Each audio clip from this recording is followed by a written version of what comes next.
How much will this help confidence?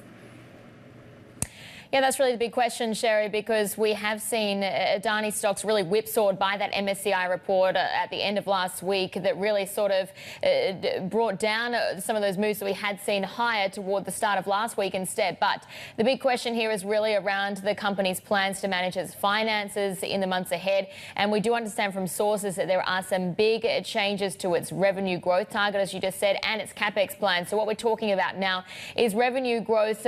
Sources tell us about 15 to 20% for at least the next fiscal year. The earlier assumption had been for revenue growth of 40%. Capital expenditure, that's also saying it's going to be scaled down now. So the priority is really just focusing on conserving cash, repaying debt, and also retrieving those pledged shares. Because even though Adani Group has denied those allegations in the Hindenburg research report, we've still had that huge market reaction in turn, and the losses here north of $100 billion still of market cap erased. In the meantime, we are hearing more about how Indian regulators are dealing with this.